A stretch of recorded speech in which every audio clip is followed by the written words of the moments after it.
말씀을 배워가고 말씀대로 살아가는 교회, 우리 한 해의 그 표어로 삼고 가고자 하는데, 표어를 따라서 잘 따라가는 그런 이야기를 남겼으면 좋겠습니다. 표어는 표어일 뿐이다, 나는 내 삶을 가겠노라, 이런 분들 안 계시죠? 교회 하나님이 우리의 필요한 것들을 다 예비하셨어요. 아직 우리가 작게 보이지만 이 속에서 하나님이 필요한 것을 그때마다 예비하셨고, 또 필요한 말씀을 그 주에 허락하시거든요. 교회 안에 있는 것들을 여러분이 충분히 누리고 살아갔으면 좋겠습니다. 말씀을 배워가기 위해서는 또 우리가 성경을 펴야 되겠죠. 성경을 펴서 읽고, 또 말씀대로 살아가려면 어떻게 해야 될까요? 깊이 묵상하고, 또 말씀을 붙잡고 기도하는 그런 우리의 삶의 여정이 필요합니다. 성령의 이끌리심 무엇보다 많이 필요하죠. 오늘 읽었던 말씀, 이 말씀은 우리가 말씀대로 살아가기 할 때 대표적인 구절이 되지 않을까라는 생각이 들어요. 마태복음에 여러 구절들이 있죠. 20장 45절 예수님의 섬기러 오셨던 예수님의 이야기들, 또 오늘 7장 12절 무엇이든지 남에게 대접을 받고자 하는 대로 너희도 남을 대접하라, 이것이 율법이요 선지자니라 라고 말씀을 하고 있어요. 우리의 말씀의 끝에서 남겨져야 될 이야기가 뭐예요? 누군가를 대접하는 삶의 이야기로 나가야 된다. 단순히 식사로 섬긴다, 물질로 대접한다, 이런 차원을 뛰어넘는 거예요. 그에 걸맞는 대우를 해주는 거, 그를 높여주는 거, 그를 섬기는 거, 상대를 에게 사랑을 나눠주는 이 모든 의미가 이 7장 12절에 담겨 있습니다. 그래서 이 말씀을 기독교의 황금과 같은 율법이라고 해서 황금률이라고 해요. 계산 황금률 해가지고 어떤 계산에 의해서 황금률이 아니라 황금과 같은 율법이라고 해서 황금률이라고 합니다. 그러니까 여러분, 이 말씀을 오해하면 누군가로부터 대접을 받기 위해서 내가 먼저 대접한다, 이런 의미는 아니에요. 처세술로 해서 다른 사람에게 더 많은 사랑을 받기 위해서 내가 대접한다, 이런 정도의 의미가 아니에요. 누군가가 나에게 대접을 해준다면 나도 대접해준다, 이런 의미도 아닙니다. 공동번역의 말씀을 보면 이해가 많이 되는데요. 공동번역 말씀 한번 화면으로 띄워주실래요? 한번 같이 읽어보도록 하겠습니다. 시작. 이것이 율법과 예언서의 정신이다. 네. 이 공동번역 이 성경은 언어, 또 영어 성경을 잘 담아서 이렇게 표현한 거예요. 대접이라는 단어가 나오진 않아요. 그러니까 그 남에게 바라는 대로 남에게 해주라는 거예요. 여러분, 우리가 살다 보면 남에게 바라는 게 있죠. 다른 사람이 나에게 싫어하는 말을 하고 싫어하는 행동을 하지 않았으면 좋겠다는 이런 바람이 있어요. 이게 교회 공동체든 가정이든 일터에서 만나든 모르는 사람을 만나도, 여러분, 다른 사람이 내가 싫어하는 말을 나에게 하고 싫어하는 행동을 하면 기분이 좋나요, 안 좋나요? 안 좋죠. 마태복음 7장 1절부터 6절까지가 비판에 관한 구절이거든요. 비판을 받지 아니하려거든 비판하지 말라. 다른 사람의 티는 보고 너희 속에 있는 들보는 깨닫지 못하느냐, 이렇게 말씀을 하고 있어요. 비판하는 말이 아프다는 거잖아요. 비판하는 말을 들었을 때 기분 좋은 사람은 없어요. 근데 우리는 여러분 쉽게 누군가를 비판하잖아요. 그런데 그 비판이 나를 향한다고 생각해 보세요. 사람들이 나를 향한 비판의 소리가 들려오고, 또 여기저기에서 알려주는 사람 이야기들이 너에 대해서 심하게 비판하고 있다더라, 못마땅하게 여기고 있다더라, 나의 어떤 점이, 어떤 행동이 그래서 그것이 그 사람에게 굉장히 불편하다고 하더라, 이런 이야기를 여러분 말을 들으면 좋지 않잖아요. 누군가로부터 무시하는 말을 들었을 때, 또 뒷담화하는 말을 들었을 때 기분이 좋나요, 안 좋나요? 안 좋아요. 누군가 짜증을 내고 말을 합니다. 집에서 갔더니 아내가, 남편이, 자녀가, 부모가 짜증내듯이 화내듯이 말을 해요. 그러면 기분 좋나요? 안 좋잖아요. 저 어렸을 때 저희 아버지 일을 하면 꼭 화를 내요. 빨리빨리 막 하면서 화를 내는데 얼마나 그 말을 들을 때마다 막 저도 화가 나는 거예요. 좀 부드럽게 이야기를 해주면 좋은데 왜 이렇게 화를 내면서 말을 하실까 막 할 때 있어요. 여러분 이제 가정에서도 부부간에 또 부모와 자녀 간에서 이야기할 때 짜증내듯이 화내듯이 이야기하면 기분이 안 좋아요. 여러분 누군가가 나에게 이런 말할 때 기분이 안 좋으면 나는 어떻게 해야 될까요? 누군가에게 이런 말을 하지 않아야 되죠. 이게 여러분 마태복음 7장 12절 이야기예요. 그러니까 남에게서 바라는 대로 남에게 해주라는 거예요. 이런 말을 듣기 싫으면 나는 이런 듣기 싫은 말을 다른 사람에게 하지 않아야 되죠. 누군가 우리를 귀찮게 여겨요. 함부로 행동을 합니다. 거짓말을 하거나 또 어떤 그룹 공동체에서 나를 왕따를 시키거나 손해를 끼치고 때론 폭행을 하면 이건 기분이 안 좋은 수준을 뛰어넘어서 아주 깊은 상처를 줍니다. 누군가가 이렇게 보여주는 행동이 싫다면 또 이런 행동 때문에 우리가 상처를 받았다면 나는 다른 사람에게 이런 행동을 해야 됩니까? 안 해야 됩니까? 하지 않아야 되죠. 그런데 나도 하고 있어요. 문제는 뭐냐면 나도 모르게 이게 상처가 돼 있다 보니까 어떻게 돼요? 화가 나서 막 화를 내고 있다가 나중에 내가 이러지 않아야 되는데 하는데 이미 너무 많이 나가가지고 수습하지 못할 때도 많이 있어요. 이런 이야기를 우리가 많이 남깁니다. 이야기를 좀 전환해서 긍정적인 의미로 좀 생각해 보면요. 누군가가 나에게 칭찬하는 말을 해줘요. 기분이 좋아요, 안 좋아요? 기분이 좋아요. 격려해주는 말 들으면 기분이 좋습니다.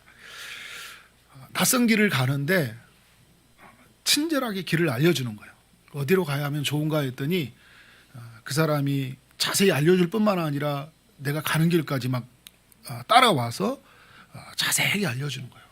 저쪽 길로 가십시오. 제가 말씀을 전하는 내전에 안양에서 있었던 일이 생각나요. 제가 안양에 길을 가고 있는데 그분이 반대로 길을 가르쳐 줬어요.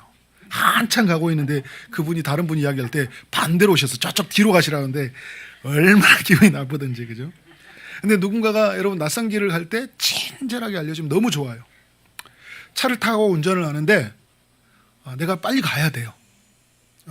그런데 깜빡이를 켰는데 누구도 양보를 안 해주지 않아. 근데 어떤 사람이 차를 딱 멈춰주고 창문을 열더니 들어가라고 해주는 거예요. 기분이 좋아요, 안 좋아요? 너무 좋죠. 그러면 우리는 어떻게 해야 돼요? 이런 누군가에게 바라는 것들이 이루어졌을 때 나도 누군가에게 이렇게 해야 되잖아요. 어떤 모임에 가는데 또 우리 교회에 올 때도 있고 여러분이 어떤 그런 모임에 갈 때가 있어요. 근데 모임에 갈 때 구성원들이 다 몰라요. 서로 다 잘하는데 나는 잘 모르는 상황이야. 그런데 누군가가 나의 형편을 알고 잘 배려해줘서 이야기해주고 또 필요한 것들을 전달해줘요. 얼마나 감사한 일이에요. 그러면 우리가 이러한 일이 감사가 되면 우리 공동체에 처음 오신 분이 있거나 또 화장실을 어디로 가야 될지 또 어떻게 그 교회 안내를 받아야 할 모르는 사람들한테 내가 그 필요를 채워주는 건 굉장히 중요하잖아요. 처음 온 분은 화장실 물어보기가 되게 어려우니까 처음에 올 때는 우리 교회 화장실 올 때는 비밀번호가 1234입니다. 여러분 여기만 알고 있기 때문에 다음 그죠? 1234입니다. 이렇게 하는 거죠. 그때 우리가 누군가로부터 이런 친절을 받았을 때 너무 행복하잖아요. 그러면 우리도 누군가에게 이런 친절을 베풀고 살아야 된다. 그러니까 기독교에 가지고 있는 말씀에 대한 명령이 너무 고차원적이고 멋진 말이 아니에요. 우리의 삶 속에 아주 생활 속에 있었던 아주 작은 이야기들이 다 배어 있습니다. 제가 그 어머니 장례가 있었잖아요.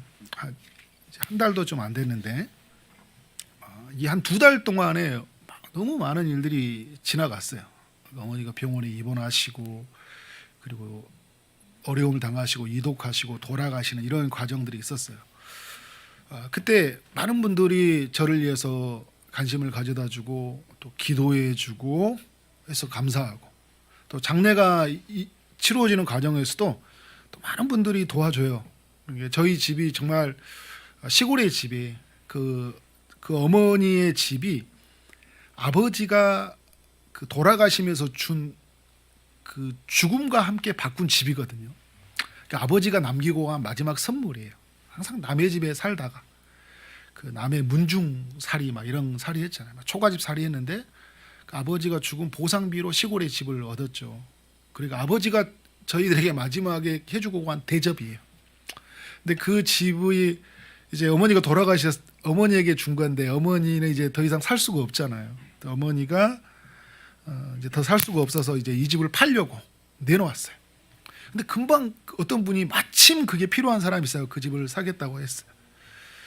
뭐 시골 집이라서 비싼 집은 아니었지만 그런데 이런 그 일 속에서 그 마을에 저희 아버님의 친구들 또 주변에 있는 사람들이 그런 뭐 법무사나 뭐 부동산 관련된 이런 모든 것들을 다 동원해서 지식을 알려주고 제가 어떻게 해야 되는지 너무 감사했어요. 이게 여러분 이런 일이 어렵잖아요. 막 어떻게 해야 될지 모르는 일이니까.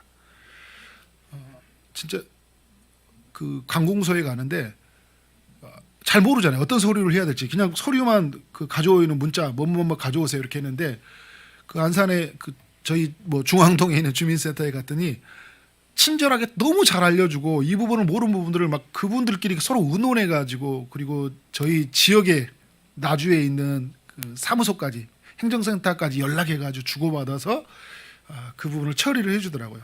너무 감사한 그런 순간이었습니다. 여러 사람들의 배려가 있었고 사랑이 있었다. 여러분 이런 배려와 사랑을 받았으면 이제 저는 어떻게 해야 돼요? 누군가가 뭔가 어려움이 당해 있는 사람들이 있을 때 이렇게 해주는 것이 옳다는 것, 좋다는 것을 하나님이 보여주시는 이야기라는 생각이 들어요. 차만석, 넌 앞으로 어떻게 살래?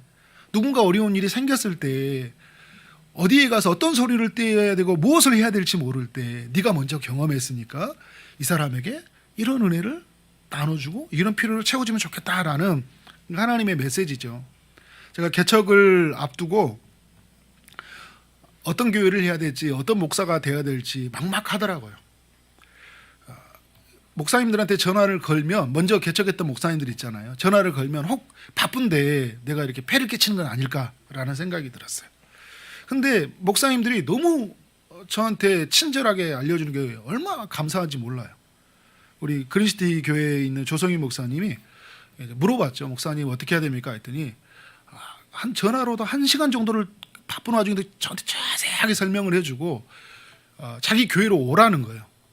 교회를 갔더니 저를 이제 그 상석에 앉히고 아주 차를 맛있게 타가지고 우려는 차를 타가지고 딱 주고 저한테 다 이야기를 나눈 다음에 식사를 대접하겠다는 거예요. 그래서 이렇게 귀한 개척을 하는 목사님은 식사를 대접하고 식사를 하고 차도 자기가 다 계산하고 다 하는데 너무 감사한 거예요. 선배 목사님이고 제가 존경하는 목사님인데 이런 저를 대접해 주는 모습을 보면서 너무 감사가 되었어요. 푸른숲 동산교회, 하나숲 동산교회 이런 목사님들이 있거든요. 이런 분들한테 찾아가는데 우리 조현주 목사님 같은 경우에는 제가 온다고 하니까 자기가 했던 그 개척했던 스토리를 A4로 쭉 만들어가지고 필요한 것들만 할 수 있도록 그렇게 저한테 이야기하고 끝나고 나는데 그 옆에 있는 집에 식사를 대접하고 싶다고 저한테 찾아왔으니까 너무 감사하잖아요. 이런 이야기들이. 김인주 목사님, 송창근 목사님 전화하면 김인주 목사님 막 말도 많으시잖아요. 막 하나부터 10가지 막 말씀을 다 하시는데 얼마나 막 이 전화기인데 침이 튀는 소리가 들려요.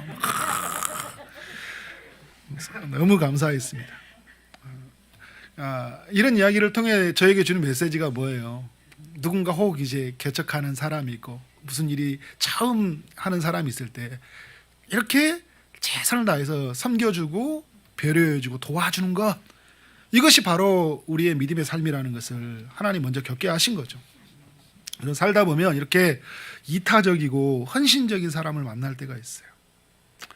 좀 더 나아가서 우리가 말도 안 되는 실수를 할 때가 있죠. 근데 이때 어떻게 우리의 실수를 용납해 주는 사람을 만날 때 있어요. 너무 감사하거든요.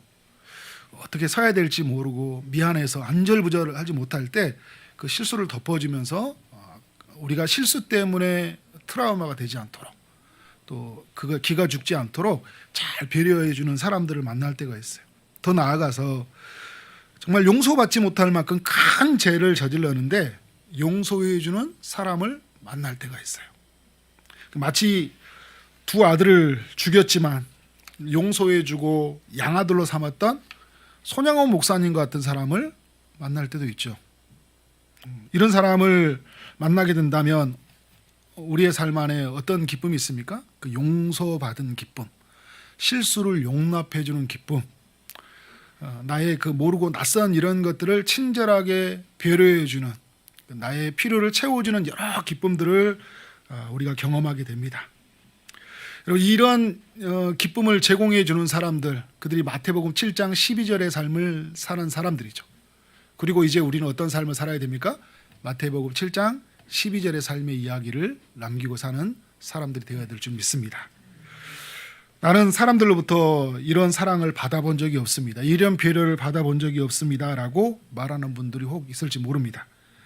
그런 일이 있었음에도 불구하고 상처가 너무 커서 누군가로부터 받았던 그런 나쁜 말, 그리고 비판하는 말, 나를 그런 정죄하고 나를 힘들게 했던 말, 행동이 그게 너무 커서 받았던 그런 대접, 섬김의 그것이 기억이 나지 않는 분들이 있을 줄 압니다. 근데 여러분이 만약 예수님을 믿는 사람이라면 여러분은 이미 하나님으로부터 최고의 대접, 최고의 사랑을 받은 자인 줄 믿습니다.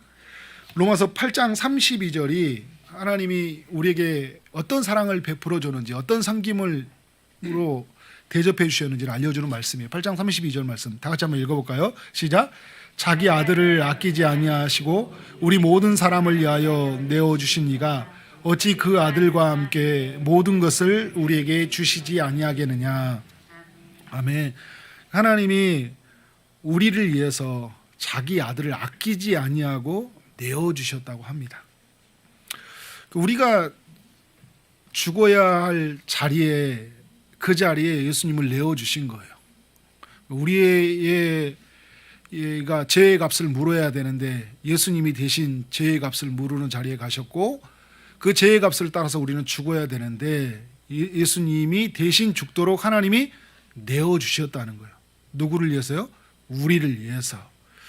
우리가 매달려야 할 십자가를 예수님이 대신 십자가에 매달리게 하신 거예요. 이것이 바로 하나님이 우리에게 베풀어 준 대접이에요. 우리에게 베풀어 준 최고의 섬김이죠. 하나님은 지금도 우리를 위해서 최고의 사랑, 최고의 섬김을 지금도 베풀고 있다는 거예요. 믿으신가요? 하나님의 성령을 통하여, 그리고 그리스도의 몸인 교회를 통해서 머리가 되신 그리스도께서 오늘 교회의 모든 필요를 채워주고 있어요. 우리 성도들 한 사람 한 사람들에게 최고의 것을 대접하고 있다는 거예요. 영혼이 목마른 우리에게 말씀 물을 대접하고 있고, 또 줄이고 영혼이 굶주려 있는 우리에게 양식, 줄이지 않은 양식을 오늘도 주의 성령을 통하여 공급해주고 있다는 거예요. 여러분, 우리가 이런 사랑을 받은 사람으로서 우리가 어떻게 살아야 될까요? 주님의 사랑을 받은 자로서 우리는 모든 사람들에게 그 사랑을 나누며 살아야 된다. 제가 처음 신앙생활하면서도 하나님의 큰 사랑을 누렸지만 안산 농산교회 시절에 그때 이제 교회가 셀 전환이 이루어졌을 때거든요. 셀 전환이 이루어질 때 이평광 목사님이 이제 교회에 오셨어요. 이평광 목사님이 청년부에 오셔가지고 저희 그룹의 셀 리더가 되신다는 거예요. 근데 그분은 저희들보다 나이도 한 10년 정도가 많고 또 여러 사역들을 감당하고 이렇게 있었기 때문에 사역자였었고, 우리가 리더가 된다는 부분들이 별로 이렇게 좋아하지 않았어요. 그리고 목사님 스타일이 그렇게 또 재미가 있는 스타일이 아니에요. 그래서 별로 좋아하지 않았는데 목사님이 저희에게 잘해주려고 노력하시는 거예요. 근데 그런 모습들이 그렇게 별로 이렇게 친해지고 싶지다 이런 생각이 별로 안 들었거든요. 근데 여러분, 계속적으로 이렇게 섬기고 이렇게 베풀어주는 이런 모습들을 보면서 좀 마음이 이렇게 녹아지잖아요. 어느 날 이렇게 그분이 집에 초대를 하셨는데 김치 하나에다가 김 하나, 그리고 찌개를 하나 해서 저희를 초대를 했어요. 저는 전라도 출신이거든요. 전라남도 나주 출신인데 저희들은 손님을 초대하면 이렇게 기본적으로 뭐 8첩, 10첩 이렇게 막 반찬이 막 엄청 많잖아요. 그런데 이건 뭐 김치, 찌개 딱 하나 하니까 초대한다고 기대하는 마음으로 갔는데 이건 뭐지? 근데 제가 철이 너무 없어가지고 제가 물어본 거거든요. 이게 다예요? 그러고 물어보니까 나는 이렇게 먹어본 적이 없는데 이게 다라고 하네. 막 비웃으면서 이야기하니까 뭐 손님 초대해놓고 이게 뭐 하는 건가 막 웃으면서 막 이제 그분을 막 놀리듯이 했더니 그냥 먹어라 막 이야기하더라고. 그래서 나중에 이제 그분이 알게 된 거죠. 이제 그 당시에 저는 사례비가 얼마 받는지 몰랐으니까 전도사로 오셨거든요. 사례비가 30만 원이었어요. 30만 원이었고 그 생활비를 충당하려고 아침에 사모님과 함께 우유 배달을 했거든요. 그리고 두 자녀가 있었어요. 두 자녀를 양육하고 그 30만 원 가지고 있는 돈으로 저희들을 이렇게 식사를 삼긴 거였어요. 근데 그분의 입장에서는 어떻게 돼요? 자기에 있는 것으로 전부를 삼긴 건데 저 입장에서는 너무 부족하게 느껴진 거예요. 근데 나중에 그 진심이 통한다고 그분이 전부로 나를 삼기고 있다는 게 알게 되더라고요. 나중에 이제 그분이 어디 가서 강의를 하고 오면 이제 세일 강의나 강의를 오면 꼭 집에 들렸다가 제가 그때 당시에 굉장히 어려움이 있었을 때인데 이게 봉투를 하나 두고 가는 거예요. 본인이 20만 원의 사례를 받았는데 10만 원을 저한테 주고 가는 거예요. 자기 이제 고향에서 저희 부모님이 쌀을 2가마니를 보냈는데 그 1가마니를 저희 집에 보내는 거예요. 이분이 왜 그렇지? 계속 이제 생각이 들었는데 나중에 이제 이분이 하나님의 사랑 안에서 우리가 그리스도의 몸으로 부름 받은 우리가 어떻게 우리가 사랑을 주고받아야 되냐 할 때 그리스도께서 우리가 몸을 떼어서 사랑을 내어주셨듯이 자기가 어떻게 하면 이 사랑을 나눌 수 있을까 해서 너에게 떼어준 거다 막 이런 표현을 쓰더라고요. 그래서 그때 저는 그리스도의 그 몸을 경험한 거예요. 떼어주는 사랑이 뭔지를. 근데 그 떼어주는 거 그분은 절반을 떼어준 거예요. 그 나이에 40대가 되어진 나이에 두 자녀가 있고 겨우 사례비 30만 원을 받고 살아가는 그분이 저에게 절반을 떼어준다는 것은 엄청나게 떼어준 거잖아요. 그분 그 당시에도 월급들이 막 목사님들이 막 200만 원 이렇게 넘어갔을 때니까 그 전도사의 그 작은 월급으로 하나님의 그 사랑을 저에게 나누고 있었던 거예요. 근데 그때 하나님의 사랑이 이렇게 나를 돌보고 있구나라는 것을 경험하게 된 거예요. 여러분 그리스도가 지금도 일하고 있다는 건 뭐냐면 이렇게 교회 몸을 통해서 각 사람들에게 어떻게 해요? 필요를 채구하고 있다는 거예요. 자신의 통로를 삼아서 어떤 사람들에게는 쌀을 공급하고 어떤 사람들에게 위로의 말을 전하여 주고 어떤 사람들은 그를 위해서 붙잡고 기도하게 하고 어떤 사람들은 힘들 때 가피하지 않게 옆에 있어주게 하고 그죠? 어떤 사람들은 친절하게 모든 부분들을 알려주면서 그 일들을 감당하고 있다는 거예요. 이게 지금도 교회 가운데 공급하시는 하나님의 사랑의 이야기예요. 여러분 이 이야기를 경험하고 있습니까? 경험한 적이 있습니까? 이 이야기는 누군가에게 써진 이야기가 아니라 오늘 우리에게 실제적으로 일어나고 있는 이야기예요. 오늘 또 그 이야기를 주님은 일으키길 원하고 있다는 거죠. 그래서 여러분 우리는 이런 대접 이런 사랑을 받은 자로서 어떻게 살아야 될까요? 누군가를 대접하고 살아야 된다. 누군가가 로부터 처음에 말씀을 드렸던 것처럼 오늘 설교의 제목처럼 누군가가 바라는 것이 있다면 그대로 어떻게 할까요? 우리도 해주는 거예요. 싫어하는 말, 싫어하는 행동이 우리가 먼저 겪었잖아요. 그래서 우리는 그런 행동을 하지 않는 것, 그것이 다른 사람을 돕는 것. 우리는 살아오면서 주님의 사랑이 각 사람을 통해 얼마나 큰지를 경험했잖아요. 그러니까 우리가 어떻게 해야 돼요?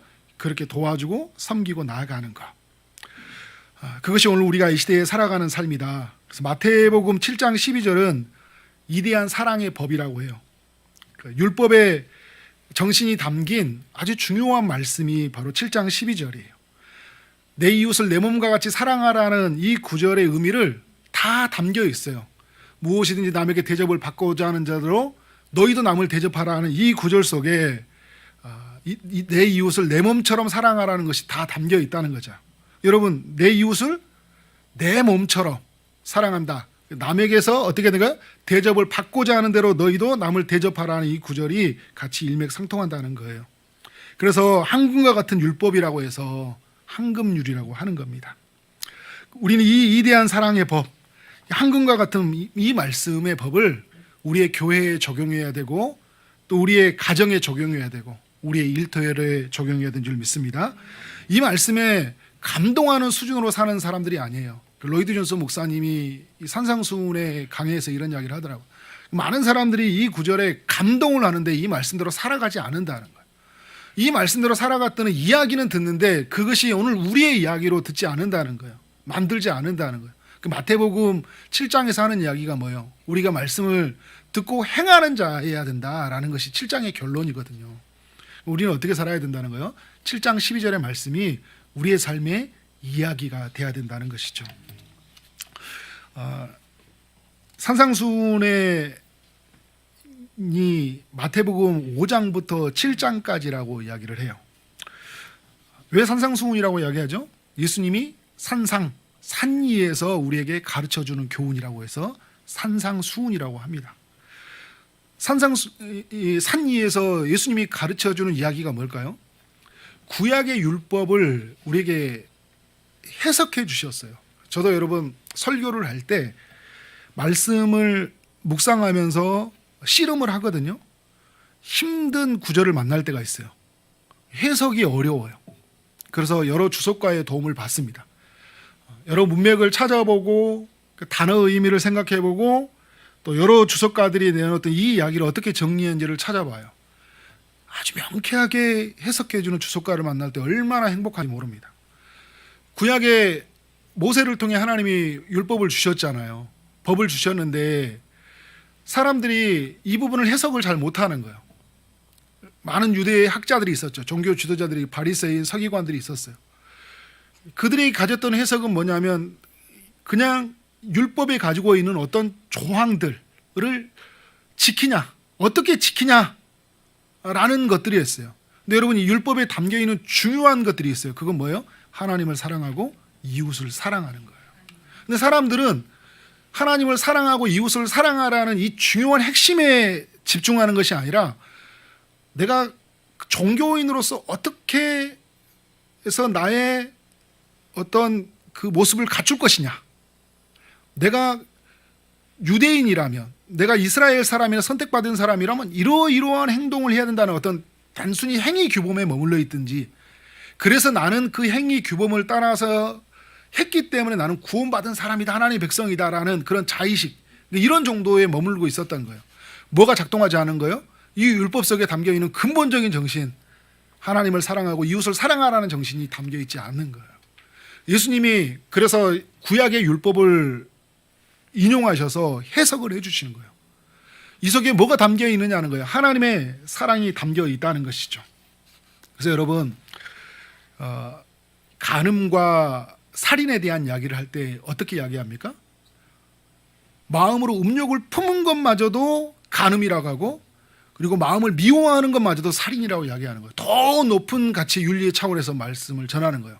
그런데 잘못 해석하면 사람들은 이렇게 행동하지 않았기 때문에 나는 간음하지 않았어, 나는 사람들을 살인하지 않았어 하면서 어떻게 된 거예요? 그러면서 내 마음의 그 욕구에 마음껏 지배되어 살고 있고, 그래서 사람들에게 함부로 행동을 하면서도 죄책감을 갖지 않고 살아가고 있는 거예요. 근데 주님이 뭐라 하냐면 너희가 이런 법에 넘어설 수 있는 사람이 누구냐라고 이제 이야기하는 거예요. 그러면서 주님이 알려주는 건 뭐냐면 이 율법 속에 담겨 있는 이 하나님의 사랑이 더한 사랑이라는 걸 알려줘요. 어떤 더한 사랑이냐라는 건데 이런 표현을 쓰고 있죠. 누군가가 오른뺨을 내주면 어떻게 합니까? 왼뺨을 반대로 말했나요? 아무튼 이 뺨을 내주면 저 뺨을 내주라는 이야기잖아요. 더 해주는, 그러니까 구약의 율법을 보면 동해보복법이라 해서 받은 대로 돌려줘야 되거든요. 이해는 이해예요. 그런데 예수님이 말하는 건 뭐냐면 누가 이 뺨을 때리면 너도 때리는 게 아니라 다른 뺨을 대주라는 거예요. 이게 율법이 말하고 있는 정신이라는 거예요. 그러니까 이해는 이해, 그 중요한 담겨 있는 건 뭐냐면 죄를 짓지 말라는 거거든요. 누군가가 죄를 짓지 말라는 건데 사람들이 그걸 오용해서 뭐냐면 누군가가 이런 행동을 하면 다시 갚아줘 버리니까 어떻게 된 거예요? 계속적으로 복수에 복수를 낳는 거잖아요. 그러니까 이런 이야기들이 어떤 이야기를 만들어낸 거예요? 우리 중세시대 나오면 십자군 전쟁과 같은 게 만들어내는 거예요. 주님이 알려주는 건 뭐냐면 이런 예 왔을 때 누군가가 뺨을 때리면 되돌려 갚아주는 것이 아니라 다른 뺨을 쳐서 다시 죄를 짓지 못하도록 멈추게 해달라는 거예요. 누군가가 속옷을 달라 하면 어떻게 되는 거예요? 겉옷까지 주라는 거예요. 어떻게 하든지 네가 내 것을 빼앗으려고 해. 이게 여러분 이게 율법을 따라 살아가는 삶이 아니라 겉옷까지 내어주라는 거예요. 그래서 여러분 마태복음 그 5장부터 7장이 있기 전에 6장의 이야기가 있잖아요. 공중에 나는 새를 보라는 거잖아요. 들에 피는 꽃을 보라는 거예요. 들풀을 보라는 거예요. 주님이 다 입히시고 우리를 먹여주시니까 하물며 하나님의 백성들을 다 이렇게 채워주신다고 이야기하고 있잖아요. 하나님의 백성들은 하나님이 주신 것을 산다. 이 믿음으로 갖는다면 누가 속옷을 달라 하면 어떻게 하는 거예요? 겉옷을까지 주는 그런 믿음이다. 이게 여러분 예수님이 가르쳐주는 사랑의 이야기, 율법에 대한 해석이에요. 그러면서 또 하나 이야기하면 어떤 이야기입니까? 원수를 사랑하라는 거예요. 원수를 미워하지 말고 사랑하라는 거예요. 어떻게 여러분 원수를 미워하지 않는 것도 힘든 일이지만 사랑하는 것들을 어떻게 할 수 있는 일이에요. 예수님이 알려주시죠. 그리고 예수님은 그것을 직접 보여주셨어요.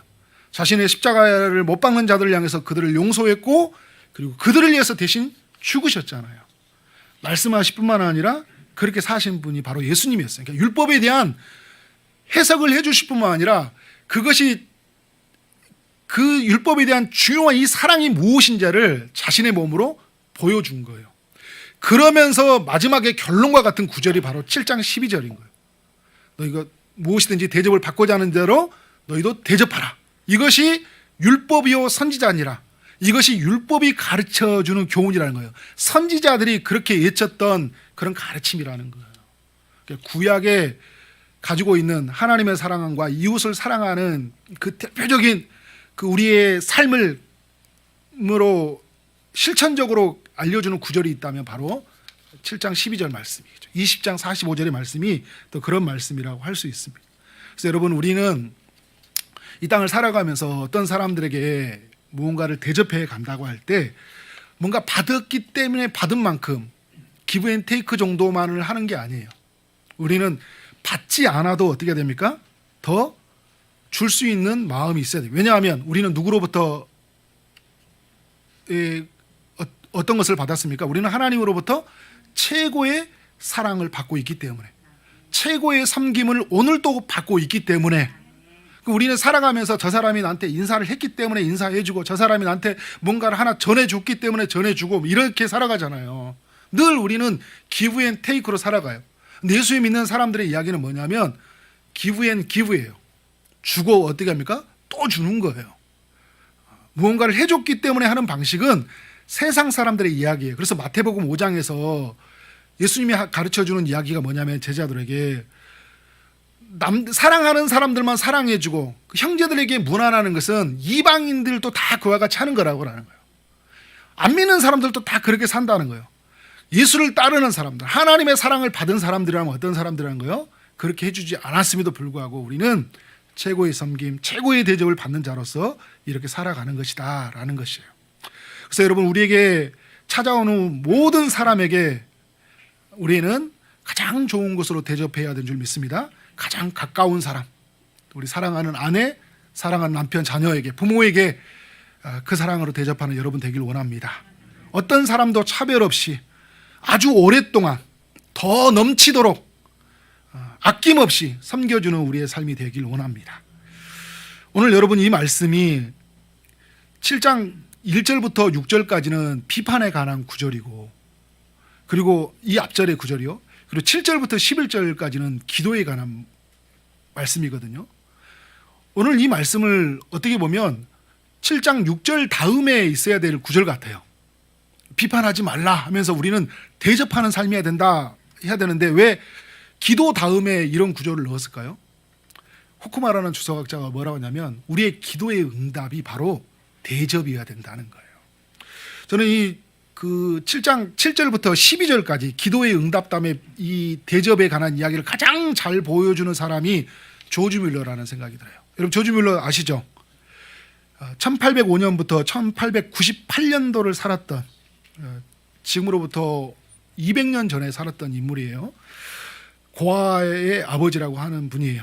15만 명들에게 있는 고아에게 하나님의 사랑을 나눴던 그런 귀한 일을 했던 분이죠. 그분이 돈이 많아서 이런 일을 했던 게 아니에요. 이 고아원의 운영을 무엇으로 했습니까? 기도로 했다고 하는 거예요.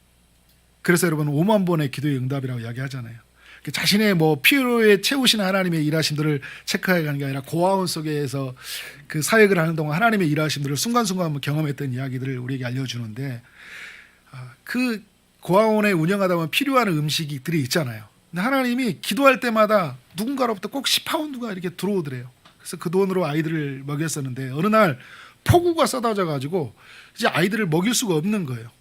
근데 고아원 당시에 한 400명 정도의 아이들이 있었는데 그래서 그 아이들과 함께 손을 붙잡고 기도했다고 합니다. 하나님, 일용할 양식을 주신 하나님이 우리의 필요한 것들을 공급해 달라고. 그때 갑자기 밖에서 노크 소리가 들리는 거예요. 인근 공장에 있던 분들이 그 막 구운 빵과 그리고 신선한 우유를 가져온 거예요.